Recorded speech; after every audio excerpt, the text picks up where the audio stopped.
ఈరోజు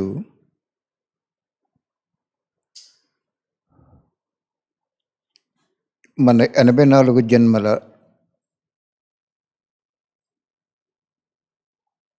5000 సంవత్సరాల్లో 84 జన్మలలో కంట చాలా గొప్ప రోజుది. ఎందుకంటే మనకి స్వయం భగవంతుడొచ్చి శిక్షణిస్తున్నాడు.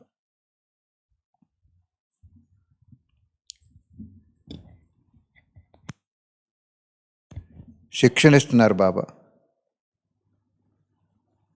ప్రాప్తిస్తున్నారు. సౌభాగ్యం ఇస్తున్నారు. ఆరోగ్యం ఇస్తున్నారు. ఆనందం ఇస్తున్నారు. మనకిస్తున్నప్పుడు మనం ఏం చేయాలి? మనం అందరికీ పంచిపెట్టాలి. పంచిపెట్టి కొలది పెరుగుతుంది అనేది గుర్తుంచుకోండి. నిలవ ఉంచుకునే కొలది పాడైపోద్ది అని గుర్తుంచుకోండి. ఏదైనా సరే, జ్ఞానమైన, ధనమైన, భగవంతుడి సేవ కోసం పంచిపెట్టి కొలది పెరుగుతుంది అన్నారు బాబా. దాచుకుని కొలది పాడైపోద్ది అన్నారు. ప్రకృతిలో కలిసిపోతుంది. కాబట్టి భగవంతుడు మనకి ఎంతో గొప్ప అద్భుతమైన జ్ఞానం చెప్పారు. తన సమానంగా తయారు చేశారు. విశ్వం ముందు ప్రత్యక్షం చేయటానికి తయారు చేసేస్తున్నారు. కాబట్టి ఈరోజు మనం ఏం చేద్దామంటే,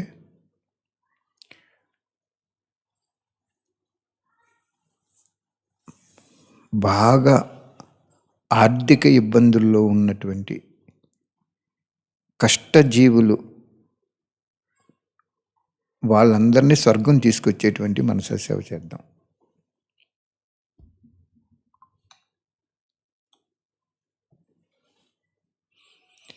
ఎవరున్నారు? కష్టజీవులు ఎవరున్నారు? చూడండి, ఇప్పటికీ కూడా రిక్షా తొక్కుకుని, ఆ రిక్షా కూడా ఎలా ఉంటుందంటే అతుకులతో ఉంటుంది. నేను చూశాను బజార్కి వెళ్ళినప్పుడు. అటువంటి దీన స్థితిలో వయసు మీరినటువంటి వాళ్ళు కూడా కుటుంబ పోషణ కోసము, ఉదర పోషణ కోసము రిక్షా తొక్కుకొని వాళ్ళ జీవితాన్ని సార్థకం చేసుకుంటున్నారు. సమాజానికి ద్రోహం చేయట్లేదు, దొంగతనం చేయట్లేదు, ఎవరిని పాడు చేయట్లేదు. తన శరీరాన్ని ఒక యంత్రం కింద మార్చి జీవితనామని తీరం చేర్చుకుంటున్నారు. ఒక్కసారి వాళ్ళని మీ దృష్టిలో తెచ్చుకుని బాబాతో చెప్పండి.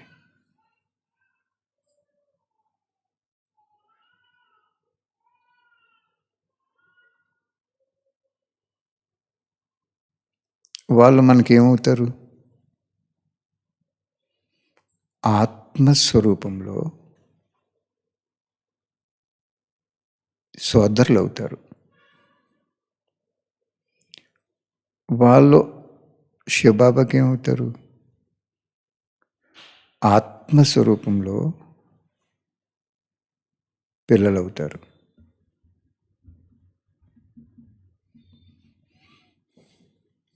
బాబా ఒక్కసారి వాళ్ళ కష్టము, వాళ్ళ నిజాయితీ, వాళ్ళ నీతి, కష్టే పలికింద వాళ్ళ పాత్ర అభినయిస్తున్నారు. కాబట్టి ఒక్కసారి పరంధామం నుండి యావత్తు ప్రపంచంలో ఇటువంటి బండి కూడా లాక్కుని ఏయో మోసుకుని పాత్ర అభినయించే వాళ్ళు ఒక్కసారి మీరు చూడండి శివబాబా దివ్య దృష్టితో.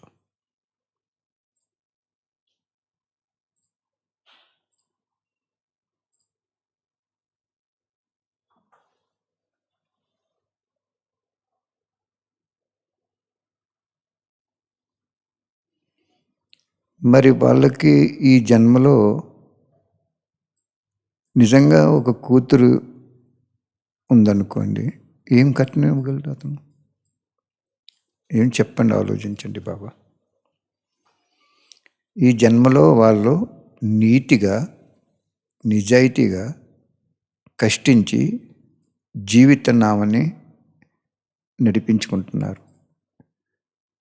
సమాజంలో ఏ విధమైనటువంటి మోసం కానీ, దొంగతనం కానీ ఏది సమాజానికి ద్రోహం చేయట్లేదు.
కాబట్టి వారికి ఎవరు ఆధారం?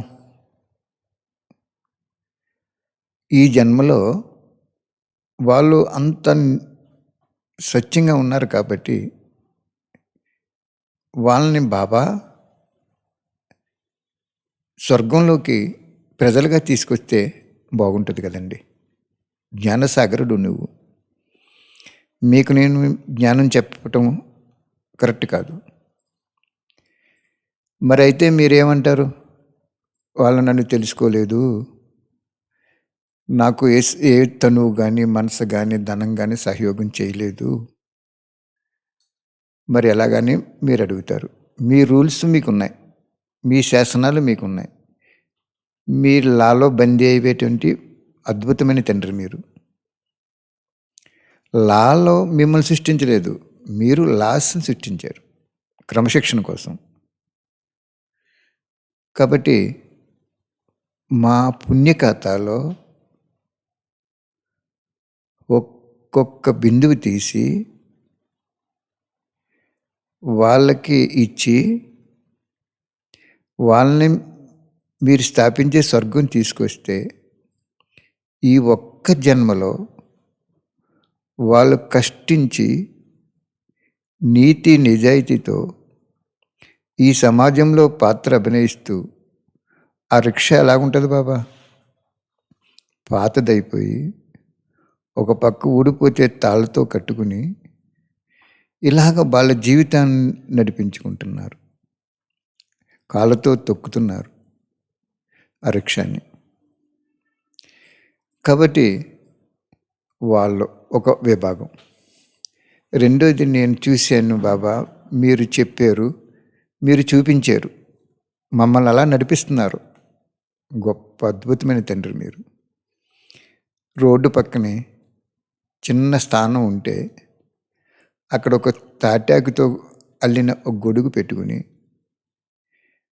పాదరక్షకులు, జోళ్ళు ఎవరైనా చిరిగిపోతే రిపేర్ చేసుకుని సాయంత్రానికి 100 200 పట్టుకుని దాంతో బియ్యం కొనుక్కొని భోజనాలు చేసి వాళ్ళు కూడా కష్టించి కార్మికులు వాళ్ళు సమాజానికి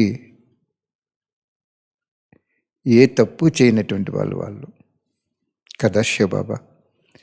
ఒకసారి ఈ ప్రపంచంలో ఏ దేశంలో అయినా మన దేశంలో అయినా మీ సృష్టి అంతా ఒకటే కదా, మీకు భేదం లేదు కదా.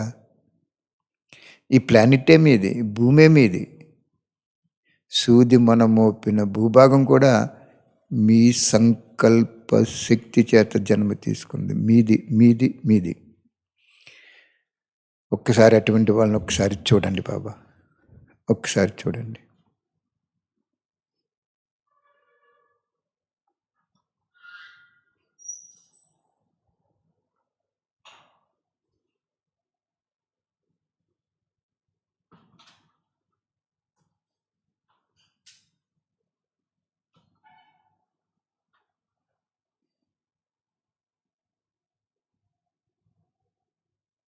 ఎంతమంది ఉన్నారు బాబా?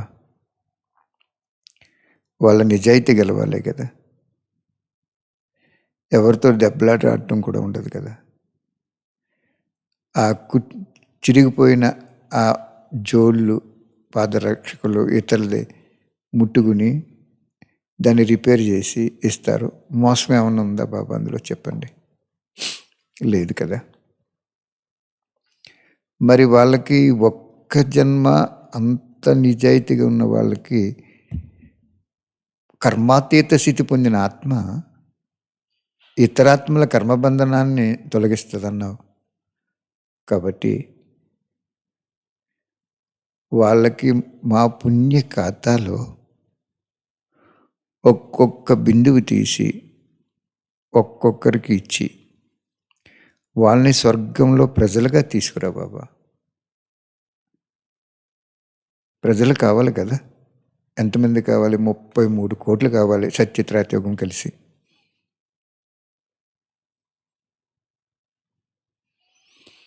కాబట్టి మీరు పైనుంచి వీళ్ళందరినీ చూసి నా బిడ్డలు ఇలాగవ్వారు, వీళ్ళని పావనం చేయాలి అని మీకు కలిగిన సంకల్పం మాకు ట్రాన్స్ఫర్ చేశారు.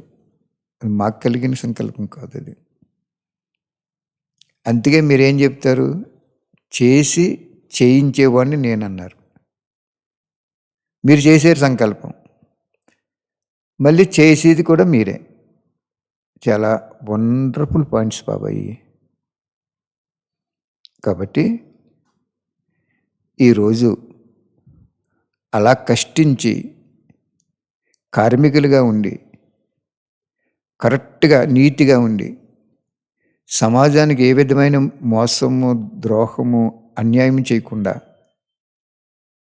ఇతరులకి ఇచ్చే దాంట్లో వాళ్ళు జీవనోపాధి చేస్తున్నారు. కాబట్టి వాళ్ళకి 21 జన్మలో ప్రజలుగా స్వర్గంలో వచ్చే భాగ్యాన్ని ప్రసాదించండి బాబా. ఇది రియల్. వాళ్ళు స్వర్గం వచ్చారు కాబట్టి అంతిమ జన్మలో అంత నిజాయితీగా ఉన్నారు, నీతిగా ఉన్నారు, ధర్మంగా ఉన్నారు. రెక్కాడితేనే కానీ డొక్కాడదన్నటువంటి స్టేజ్లో ఉన్నారు. గవర్నమెంట్ వాళ్ళకి హెల్ప్ చేద్దామన్నా కూడా గవర్నమెంట్ కూడా ఖజానా ఉండట్లేదు. వాళ్ళకు కూడా ఎంతో కష్టంగా నడుస్తున్నారు. చెప్పారు కదా మీరు, ఈ మానవ రూపీ వృక్షము శిథిలావస్థలోకి వచ్చేసింది, ఆకులన్నీ రాలిపోతున్నాయి, చెట్టు ఎండిపోతుంది, తర్వాత అది ఇంకా చిగురించదని చెప్పారు మీరు కదా బాబా. కాబట్టి ఈరోజు రోడ్డు పక్కనే చిన్న ఖాళీ స్థలం ఉంటే టౌన్లో పాపం అక్కడ చిన్న తాటాకు గొడుగు వేసుకుని జోలు కొట్టుకుని జీవనోపాధి చేసే వాళ్ళని ఈ రిక్షా తొక్కుని కొంతమంది పాపం చూడండి బళ్ళు కూడా లాక్కెళ్ళి ఏవో సామాన్లు షాపులకు దింపుకుంటారు. అటువంటి ఆత్మలే ఈ ఒక్క జన్మ ఆ సత్యత కారణంగా వాళ్ళు నీ బిడ్డలే కాబట్టి కర్మ ఫిలాసఫీ ప్రకారం మీరు సాక్షిగా ఉంటారు కాబట్టి వాళ్ళను కూడా స్వర్గం తీసుకురండి. శివబాబా ప్లీజ్ అలానే స్వర్గం తీసుకురండి.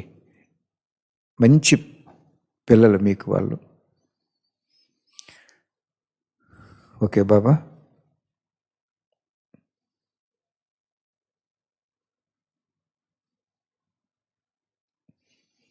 మీరు ఎందుకు వచ్చారు పరంధామం నుండి?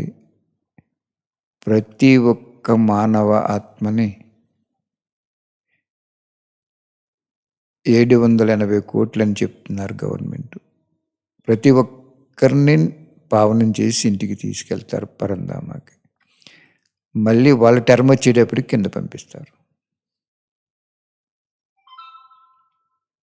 ఓకే బాబా.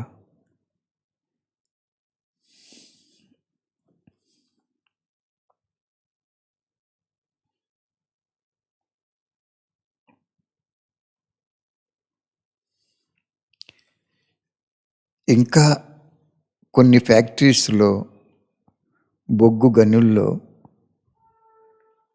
తర్వాత కోరీలో వాళ్ళు పనిచేస్తారు కదా బాబా. ఆ బొగ్గు గనుల్లో ఎంత ప్రమాదకరంగా వాళ్ళు పాత్ర అభినయిస్తారు, అందులో తవ్వి రకరకాలుగా. వాళ్ళని కూడా ఒక్కసారి చూడండి. వీళ్ళందరూ కార్మికులు, కష్టపడేవాళ్ళు, నీ పిల్లలే కదా ఆత్మరూపంలో. మరి ఆ బొగ్గు గనుల్లో పనిచేసినప్పుడు వాళ్ళ ఆరోగ్యం కూడా దెబ్బతింటుంది. కానీ జీవించడానికి ఇక్కడ పంపించేవు నువ్వు పరంధామం నుండి వాళ్ళని, అందరినీ, మా అందరినీ. మరి జీవనోపాధి కోసమే కదా వాళ్ళు. కాబట్టి వాళ్ళకి జీవన్ముక్తిని ప్రసాదించు. వాళ్ళకు కూడా మీ ద్వారా మాకు లభించిన అవినాశి పుణ్య బిందువులు వాళ్ళకిచ్చి బాబా వాళ్ళని కూడా స్వర్గం తీసుకురండి. వేసవకాలం చూడండి, చలివేంద్రాలు పెట్టి చల్లటి నీళ్లు కానీ మజ్జిగ కానీ ఇస్తే ఆ బాటసారి ఎంత సంతోషిస్తాడు. అలాగే ఈ ప్రపంచంలో బాటసారి లాంటి వాళ్ళం మేము. కాబట్టి బొగ్గు గనుల్లో పనిచేసే చోట, కొన్ని కర్మాగారాల్లో పనిచేసేవాళ్ళు ఇలాగ కష్టపడి జీవనోపాధి కోసం, అది పొల్యూషన్ ఉన్నా ఏమున్నా ఎక్కడున్నా పనిచేస్తున్నారు కాబట్టి వాళ్ళు ఈ ఒక్క జన్మ ఎంత కఠినంగా ఉంది కాబట్టి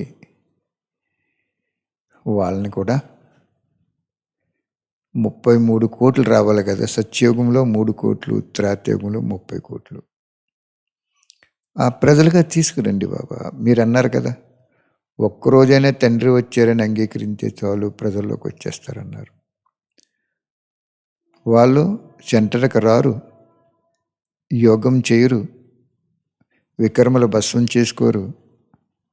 they are godly student but not regular student అన్నారు. వాళ్ళందరూ ఈ కేటగిరీలోకి వస్తారు కదా, శివబాబా. కాబట్టి వాళ్ళకి మీరు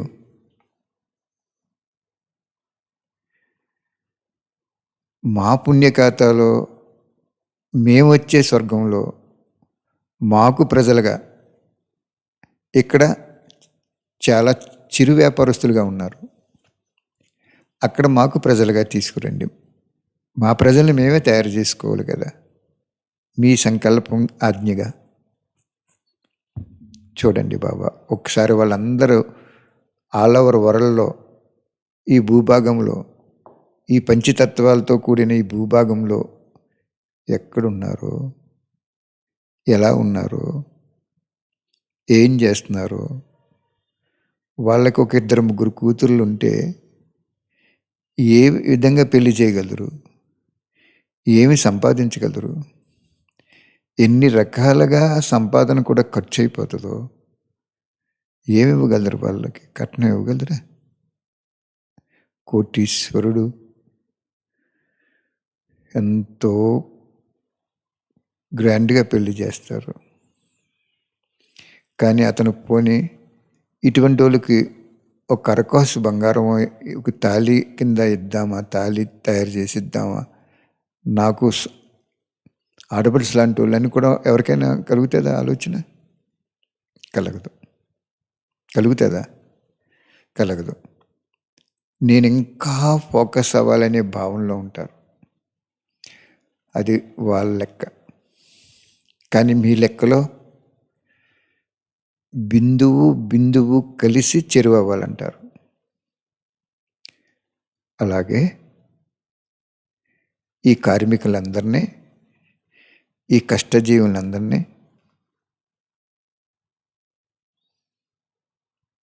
స్వర్గం తీసుకొచ్చే మార్గాన్ని మాకు బోధించేవు కాబట్టి శివబాబా మీరేం చెప్పారు? ఒక్క సెకండ్లో ప్రపంచంలో ఏం జరుగుతుందో నేను దివ్య దృష్టి అనే టీవీలో చూడగలనని చెప్పారు. ఒకసారి చూడండి వీళ్ళందరినీ.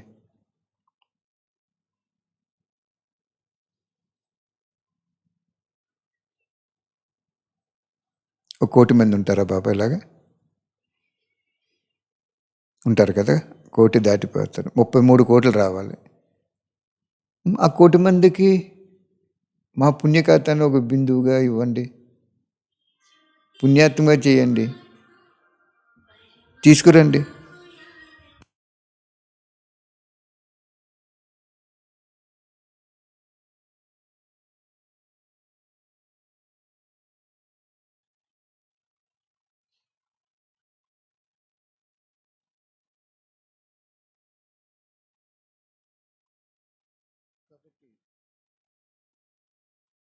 శివబాబా తీసుకురండి వాళ్ళందరినీ. 33 కోట్లు రావాలి. 1,000,000 మందిని తీసుకురండి. ఇలాగా ఇంకా ఎన్ని రావాలి? 32 కోట్లు కావాలి. రేపు మళ్ళీ మీరు ఏదైతే టచింగ్ ఇస్తారో దాని ప్రకారం మనసా సేవ చేయండి. కానీ మనసా సేవ ఎటువంటిది అన్నారు మీరు? మనస్సు అనేది పవిత్రమైంది, కల్మషం లేనిది, మురికి లేనిది. మీరు ఆత్మను సృష్టించేటప్పుడు అటువంటి శక్తివంతమైనటువంటి మనసునిచ్చారు మీరు కదా బాబా.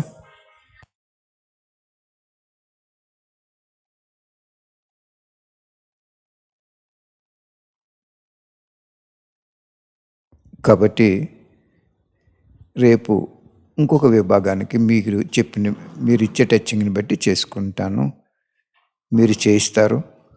అలాగే ఈ చూపులో విన్న ఈ మనసా సేవ కూడా మీరు కూడా చేయండి. ఒక్కరోజు చేస్తే ఎంతో ఫలితం పొందుతారు. ముందు కేవలం ఈ మనసా శక్తి యొక్క వైబ్రేషన్స్ ద్వారానే సేవ అవుతుంది. ఇంకా ధనం ద్వారా సేవ అవి కూడా సమాప్తి అయిపోయి సమయం ఆసన్నమవుతుంది. పుస్తకాల పిక్చర్సు, సెంటర్సు, మధువనం ఇవన్నీ కూడా గ్రాడ్యువల్గా తగ్గిపోతాయి. బాబా ఏమన్నారంటే తమోగుణి ఆత్మలకి ఇటువంటి కొంత ఉండాలి కాబట్టి ఇచ్చారు బాబా. మన ధనం ఉపయోగపడాలి కాబట్టి ధనం ఖర్చు పెట్టి వాళ్ళకి ఏదో విధంగా బోధించండి అని చెప్పారు. అది అయిపోయిన తర్వాత ఇంకేముంటుందండి? మనసా సేవ ఒకే చోట ఉండి వైబ్రేషన్స్ ఇచ్చాడు. చూడండి, ఈరోజు మనం ఫోన్ ఆన్ చేయండి. మీరు ఎక్కడో ఇతర దేశంలో ఎక్కడో ఉన్నటువంటి వాళ్ళకి ఫోన్ చేయండి, ఫ్రాక్షన్ ఆఫ్ సెకండ్లో వెళ్ళిపోతుంది. అక్కడ రింగ్ అయిపోతుంది కదా ఫోను, ఆ నెంబరు మనం ఆన్ చేయగానే. కన్ను మూసి కన్ను తెరిచేటప్పటికి వెళ్ళిపోతుంది. అటువంటి వైబ్రేషన్స్ ఈ మనసా సేవ ద్వారా అవుతుంది. కాబట్టి ఇప్పుడు బాబా మళ్ళీ మీకు అందరికీ ఆయన మనందరికీ నేర్పిస్తున్నారు. చక్కగా రేపు కూడా మీరు ఇది పెట్టుకుని మౌనంగా కూర్చుని మనసా సేవ చేసుకోండి. మీరు అలా కూర్చోండి అంతే. మీరు ఆ వాయిస్, బాబా చెప్పిన వాయిస్ మీ మనసుకు అతుక్కుని మీకు కూడా మార్కులు వచ్చేస్తాయి. వాళ్ళు కూడా పుణ్యాత్ములు అయిపోతారు. బాబా ఆశ కూడా పూర్తి అయిపోతుంది. ఇప్పుడు డ్రామా దానికి ఆగి ఉంది. 33 కోట్లు రావాలి, సామాన్య విషయం కాదు అది. వచ్చేస్తారు, డ్రామాలో ఫిక్స్ అయిపోయింది. Okay Baba, thank you Baba, thank you very much. మీరే చేయించండి బాబా మనసా సేవలో. Thank you very much.